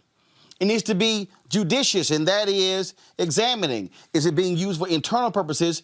Is it being used to fund the chapters, to fund the organizations, to fund the things that they want to do? And that really, really is critically important, because if you are, like in my case, when I ask my fan base to give, I'm saying we're spending it here. We're covering this. We're going and we're covering this. The people need to see the results of what is being done with the money. Absolutely. And I would go further than that, actually, because more than Black Lives Matter and more than the NAACP, money was also given to white-led organizations like the ACLU, who has made far more than the $100 million in your mentioning. Yep. So what kind of pressure are we putting on those organizations and institutions? So you're absolutely right. The money has to go to Black community. Black Lives Matter raised roughly $90 million. There was an impact report that was released that talks about how that money has been used. That impact report says that basically we gave away about 25%, a little more than 25% of what we raised, and that's before the survival fund, to Black-led organizations to do work on the ground. So that $90 million is intended to not just go in the pockets of Black people, although there's survival money that's necessary, but also to do the work of institution building. And, you know, there's organizations that have been around. I think ACLU is over 100 years old now, right, that have had an opportunity to institution build. NAACP should be institution building, right? Institution building is also important, because if Black Lives Matter were to give away every single dollar of the $90 million, that would be the end of Black Lives Matter, and we wouldn't have the capacity to continue to do the work in the streets. I think what's recommended, and I have a whole nother job, so this is also important to Right. This is not their day job. Right. That Black Lives Matter organizers, we do this work because we know it to be our sacred duty. I believe I was called into this work by the Creator, by my ancestors, and I do this work as heart work and spirit work and soul work. But we're not being paid by the movement. And so the dollars that go into Black Lives Matter actually do direct work on the ground. And we want to make sure that we have the dollars to continue to do that direct work on the ground and build up an institution that really can be abolitionist in nature by upending unjust systems, and also abolitionist in terms of ushering in the kind of world in which we want our children to inherit. And see, let me be. And here's the thing for people out there, and then I'm gonna go to questions from my panel. There are no issues, and I'm gonna be real clear to anybody who's watching. In order to have successful organizations, you have to have infrastructure. In order to have infrastructure, you got to be able to hire people, maintain people, keep those people. And Melina, the thing that, because if we study organizations historically, that's what SCLC, Urban League, NAACP, they all had those different things there. And so when people say, man, they sitting here getting rich, no, what you do is you're able to pay folks to live, because you can't ask people to just constantly give of themselves and not be able to pay their rent, pay their lights, pay food, send their kids to college, all those different things along those lines.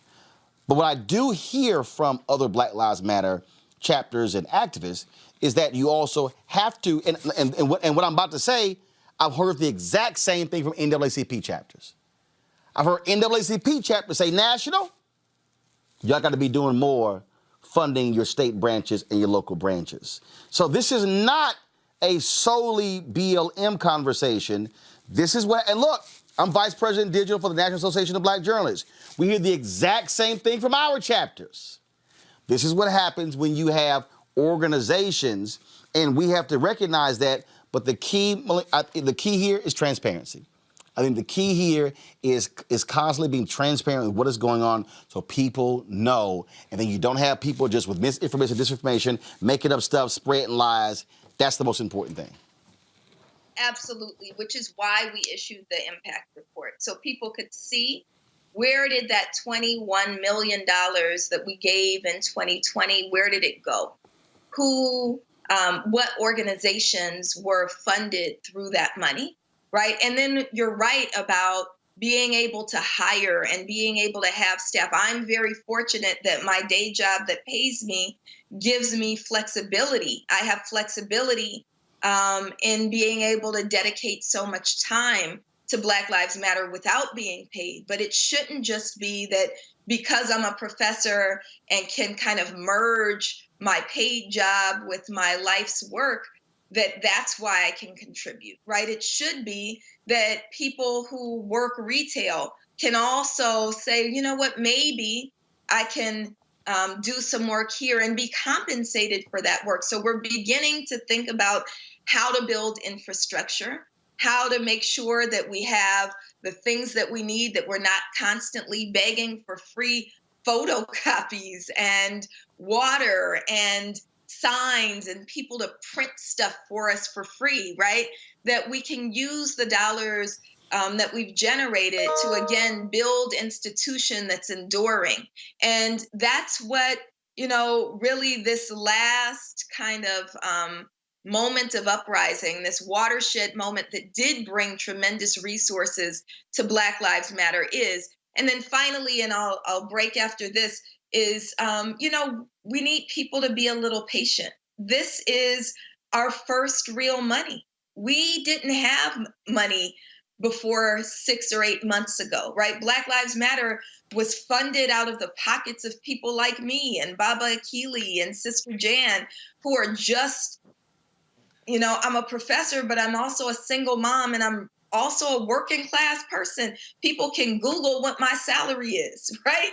And so it's because I cook instead of going out that we were able to fund Black Lives Matter for the last 7 years. And so this is our first bit of money, and we want it to be righteous and deliberate with how that money is used so that we can make sure that there is a Black Lives Matter going forward for many, many years and prayerfully generations to come. Melina Abdullah, I certainly appreciate it. Thank you so very much. Look forward to having you back. Thank you so much. All right.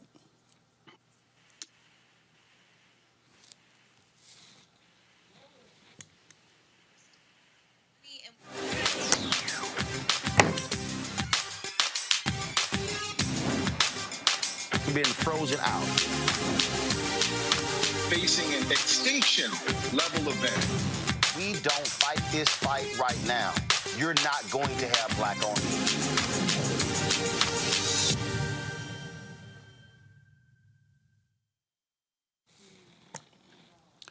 In an effort to close this diversity gap, Netflix released its first-of-a-kind announcement where they're going to invest $100 million over the next 5 years to diversity across the board. And I talked a little bit about this last night, and I want to really unpack this because this obviously is focused on content. It's focused on the folks who are going to be with their shows and are going to be staff and then those things. But Rob, I really think that when we see these announcements, I really think that we have to be more deliberate. We have to be more focused when people see this and they go, oh my God, this is great.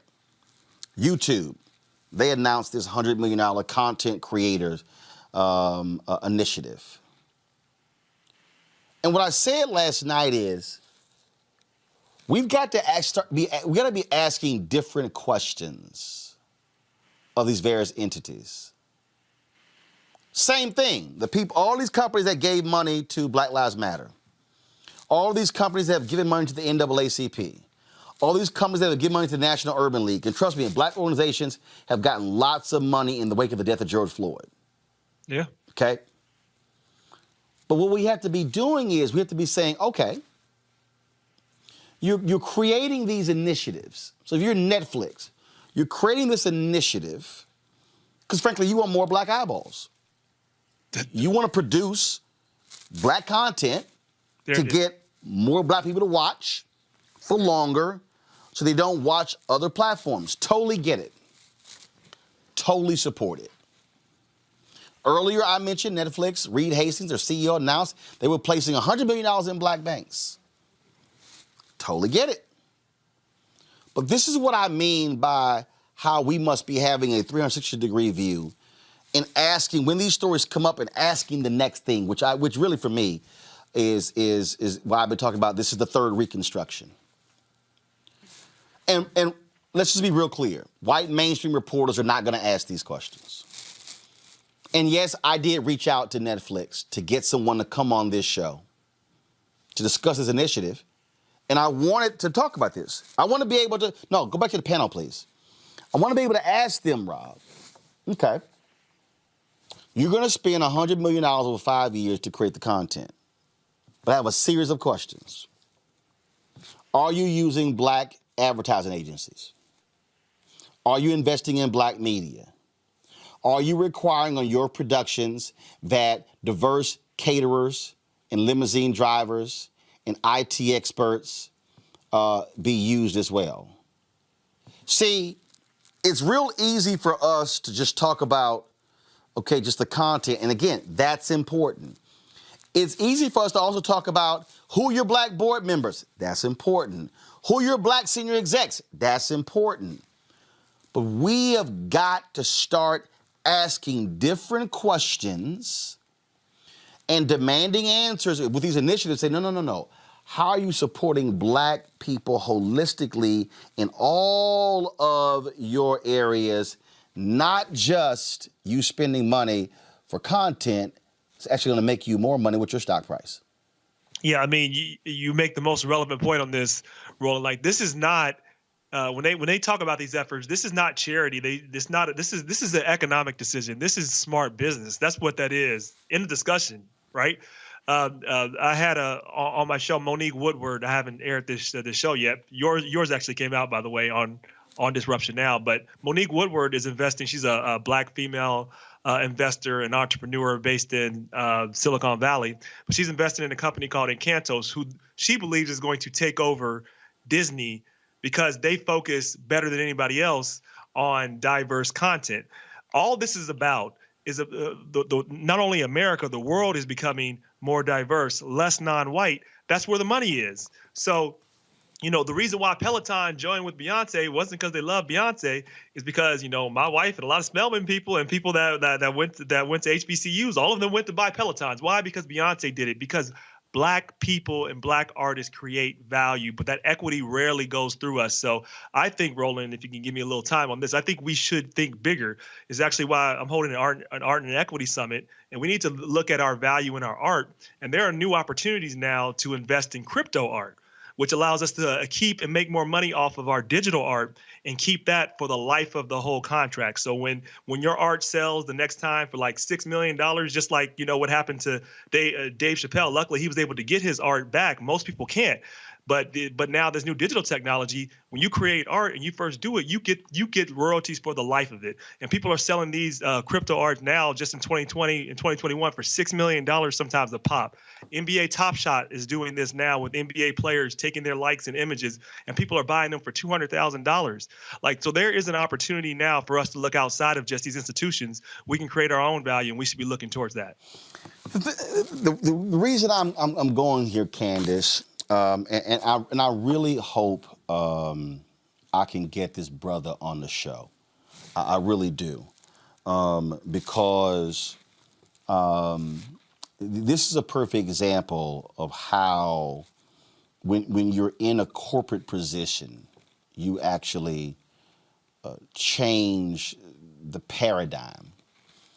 There's a brother who is the general counsel for Coca-Cola, and what happened was he came from Ford, and what he did, he said, you know what,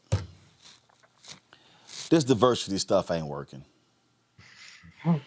He said, this ain't working.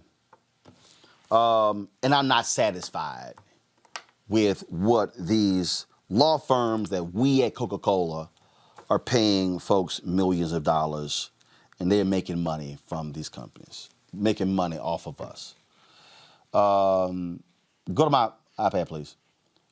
Barely 6 months into his new position as Senior Vice President and General Counsel for the Coca-Cola Company, Bradley Gayton has taken dramatic action to increase diversity and inclusion among the company's outside counsel, telling firms that they must meet new minimum diversity commitments or face consequences ranging from fee reductions to outright firing.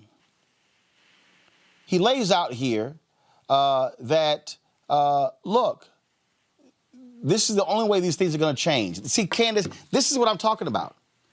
This is somebody who is sitting inside of a company who's going, I'm a black general counsel. Mm-hmm. I have the power to demand some changes. I have the power to push people to say, no, we got to do more. So all of a sudden, this brother says, yeah. No, y'all got to do more. And so if you don't do this, fees going to get reduced, or we going to replace y'all.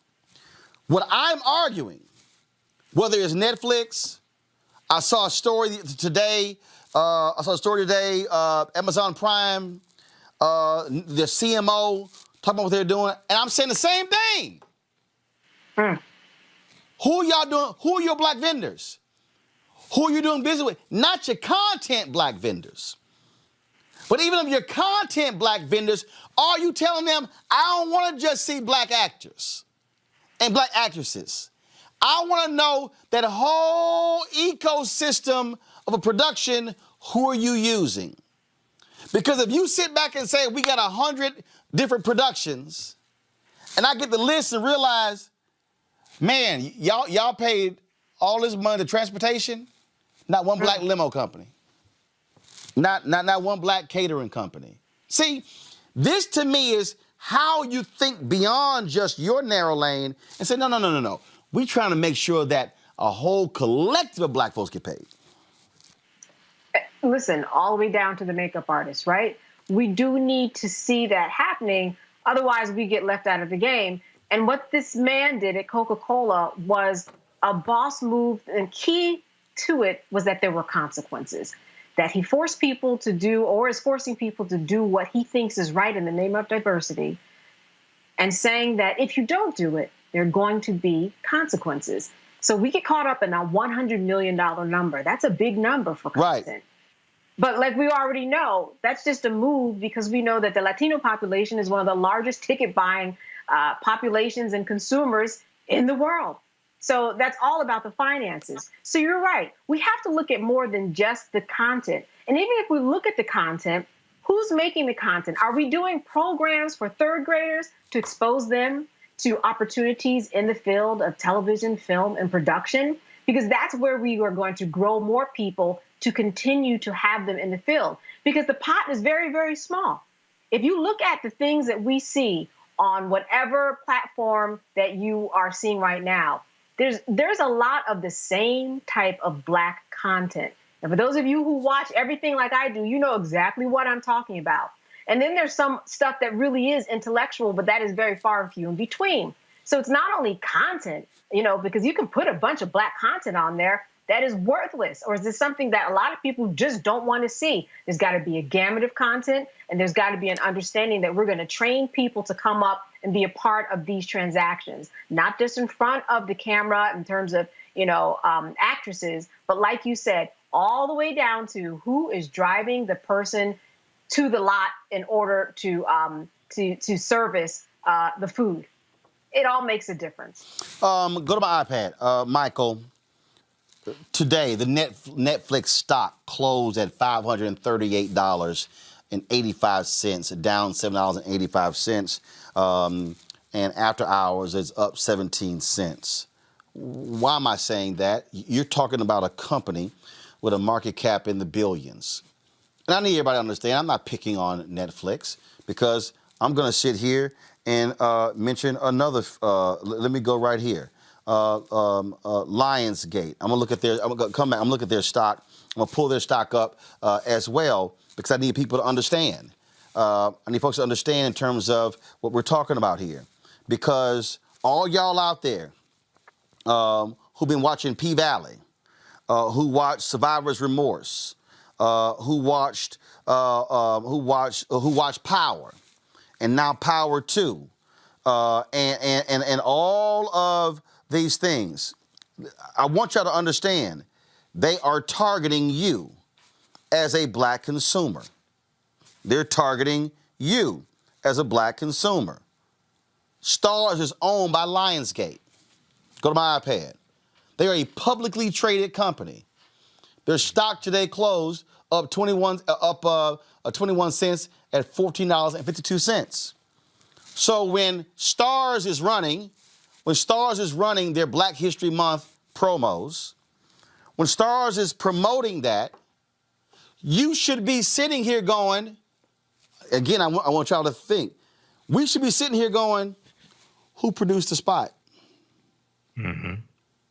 What did their staff look like? Was it internal? Was it an external company? If it was an external company, who works at that particular company? We should be then saying, hey, Starz, did y'all run that commercial on MSNBC and CNN? Did y'all run ads in black newspapers, on black-owned websites, on black digital shows? In fact, Starz, are y'all using a black ad agency? Right. Or you're using a mainstream agency or a white ad agency, and the white agency that you're using, what's their diversity?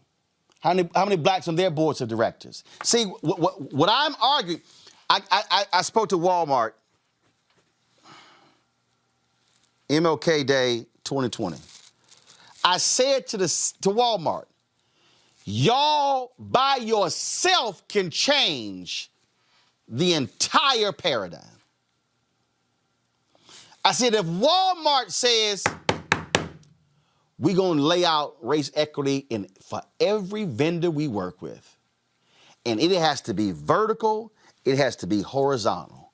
We want to see diversity in every aspect of your company. Not just, okay, are you sending us a black rep? No. Are you a diverse company? So if y'all want to do business with Walmart, y'all got to be diverse.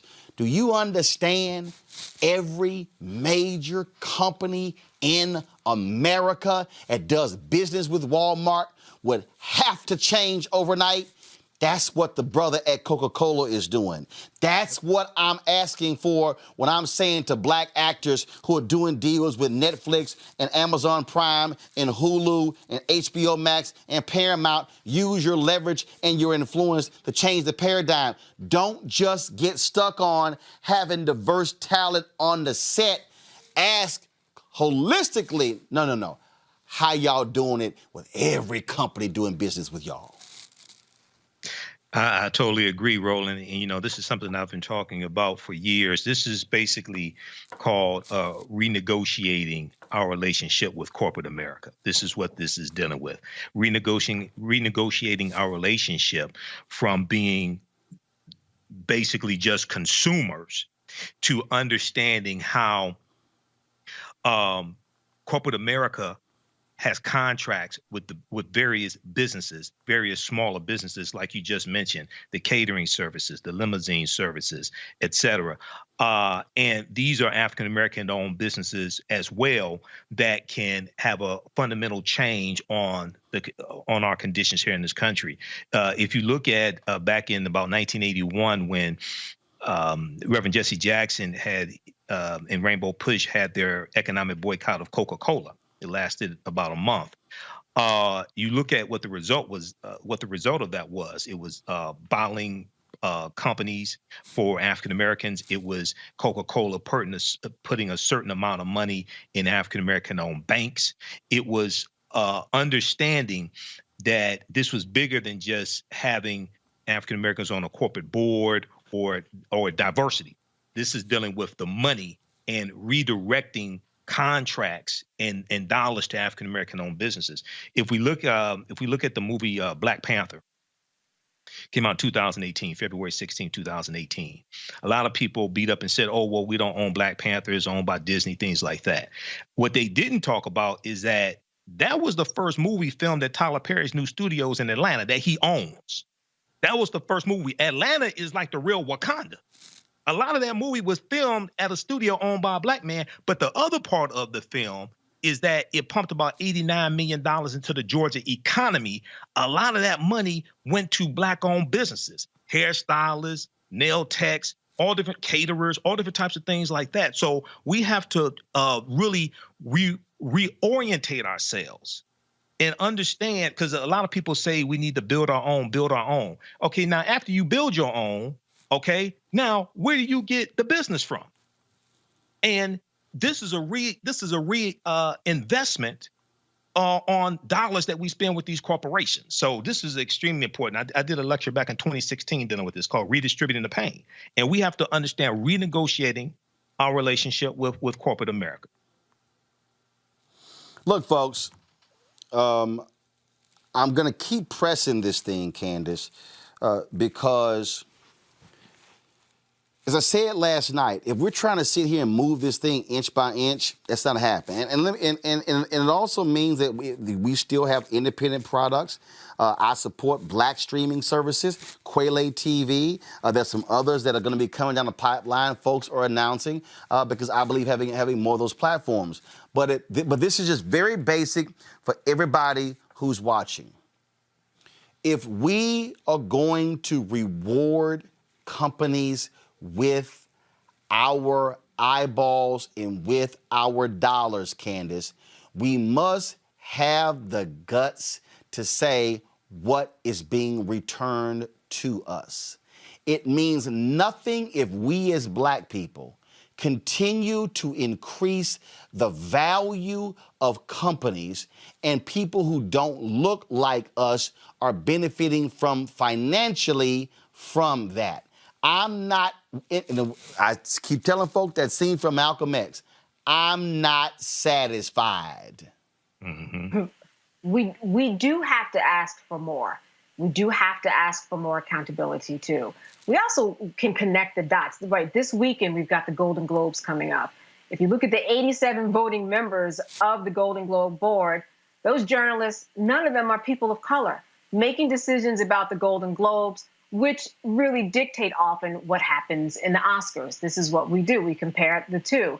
So we need to ask Netflix to say, hey, we're going to need you to put pressure on the Golden Globes, on organizations too that are doing us a disservice by not allowing us to be on a board and represent what we think should be the best picture or the best actress. So No. I'm gonna take this thing further, Candace. Yeah. No. See, I'm gonna take it. See, I'm going for the money. This was a graphic that Kerry Washington tweeted out. She's tweeted out several times today. Go to my iPad, y'all. Come on. Okay, I need y'all to increase the graphic. This is what she sent out. Okay? Not a single, go full screen, please. Not a single black member out of 87. That's what she tweeted out. See, I'm going to the money, Candace. I don't want Netflix to do that. I want NBC that airs the Golden Globes. See, I'm going to the money. The Golden Globes is funded from their TV contract. NBC, Comcast should be saying, Hollywood Foreign Press Association, your contract will be in jeopardy if you don't add some black members. Oh, I have a lot to say about this, especially when we think about Byron Allen and Comcast and NBC and everything that they did. Listen, you are correct. Wherever the powers may be, they need to put the powers in the right place to diversify and tell people there are going to be consequences if something doesn't happen. And you are correct. If you go to the source, it makes no sense that not one person sits on that board or that voting panel. 87 people, not one person of color, not one person of color in all of the universe could they find to be on this panel of voters. This makes no sense. And you're right, we do have to put the pressure on and not get caught up in the numbers. $100 million is a lot, but what are we going to do otherwise? Because see, Rob, here's the deal. I haven't heard a single black organization, Rob, not one, say since the Los Angeles Times report came out, en masse, black people do not turn on the Golden Globes when it airs this weekend. Since they could not somehow nominate Delroy Lindo for the Five Bloods, could not nominate Judas and the Black Messiah, could not nominate, just a plethora of movies. Since y'all just couldn't overlook black folks, we gonna overlook your little award show. And trust me, NBC Comcast wouldn't like that because that means it drives the viewership down. It drives the dollars down, which means they've given guarantees to advertisers what the ratings are going to be. See, if you don't follow the money, you cannot change the dynamics. Absolutely. Final point, go ahead. No, I agree. And, the Judas and the Black Messiah should have been nominated. There should have been more nominations, but when nobody on the board is black, why are you surprised? And so there should be people speaking out because guess what? This is not only the right thing to do. This is economics. Like I said, we control economics, and it's time for us to take more control of our own destiny and really understand our value and start asserting it. Simple as that, folks. Rob, Candace, Michael, I truly appreciate it. Thank you so very much, folks. We thank all of you for watching Roland Martin Unfiltered. Please support what we do by joining our Bring the Funk fan club. We are going to continue demanding equity for our people. Why? Because if you do not pony up financially, then what are we doing? what is really happening. What are we building? What are we gathering? How are we changing our communities for good? Support us, Cash App, $RM Unfiltered, PayPal.me/R Martin Unfiltered, Venmo.com/RM Unfiltered. Zelle is Roland@RolandSMartin.com. You can also send us a money order to New Vision Media Inc., 1625 K Street Northwest, Suite 400, Washington, D.C., 2006. All right, folks, we always end our show, of course, with our Bring the Funk fan club members. Also, after this, I'm going to be doing a speech to Middle Tennessee State University. I'll be on their Zoom right now. So I got to go. I'll see you tomorrow. Holla!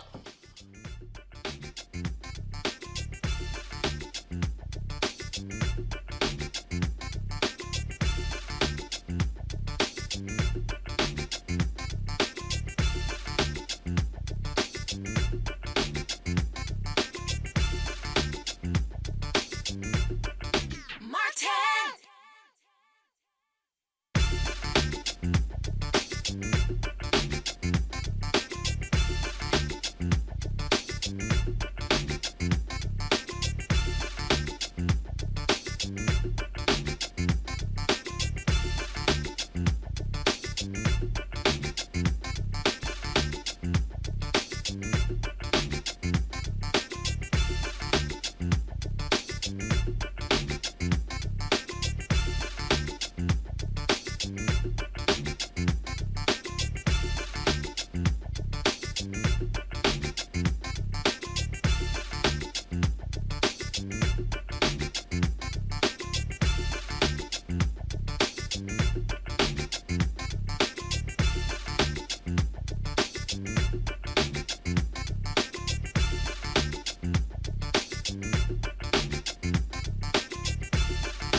See your video.